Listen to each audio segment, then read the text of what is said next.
Christmas കൃപയാണ്. വിശുദ്ധ യോഹന്നാന്റെ സുവിശേഷം 1-ാം അധ്യായം 1-ാം തിരുവചനം. ആദിയിൽ വചനമുണ്ടായിരുന്നു, വചനം ദൈവത്തോടുകൂടിയായിരുന്നു, വചനം ദൈവമായിരുന്നു. ആദിയിലുണ്ടായിരുന്നതും ദൈവത്തോടുകൂടെ ആയിരുന്നതുമായ വചനം മനുഷ്യരക്ഷയ്ക്കായി പിതാവായ ദൈവം ഭൂമിയിലേക്ക് അയച്ച മഹാസുദിനമാണല്ലോ ക്രിസ്തുമസ്. കൃപ നിറഞ്ഞ മറിയത്തിലൂടെയാണല്ലോ ഉണ്ണീശോ ഭൂമിയിൽ ജന്മമെടുത്തത്. അതാണല്ലോ ഗബ്രിയേൽ ദൂതൻ പറഞ്ഞത്, ദൈവകൃപ നിറഞ്ഞവളെ സ്വസ്തി, കർത്താവ് നിന്നോടുകൂടെ. അതുകൊണ്ടാണല്ലോ ക്രിസ്മസ് കൃപയാകുന്നത്.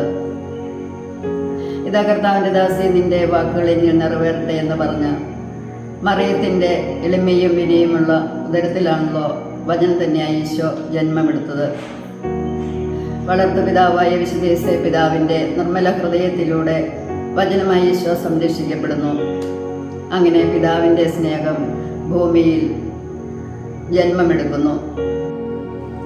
അതെ, ഈശോയുടെ തിരുഹൃദയത്തിൽ നിന്നും ഒഴുകിയിറങ്ങിയ തിരുരക്തവും തിരുജലവും അവിടുത്തെ ശരീരവുമാണ് നമുക്ക് നിത്യജീവൻ നൽകുന്നത്. ആബാ പിതാവിൻ്റെ മഹാകരുണയാണ് ഇത്. ഈ കരുണയിലൂടെയാണ് എല്ലാ കൃപകളും നമ്മിലേക്ക് വർഷിക്കപ്പെടുന്നത്. ഏവർക്കും കൃപ നിറഞ്ഞ ക്രിസ്മസിന്റെയും പുതുവത്സരത്തിന്റെയും ആശംസകൾ. നിനക്ക് എൻ്റെ കൃപ മതി, എന്തെന്നാൽ ബലഹീനതയിലാണ് എൻ്റെ ശക്തി പൂർണ്ണമായി പ്രകടമാകുന്നത്.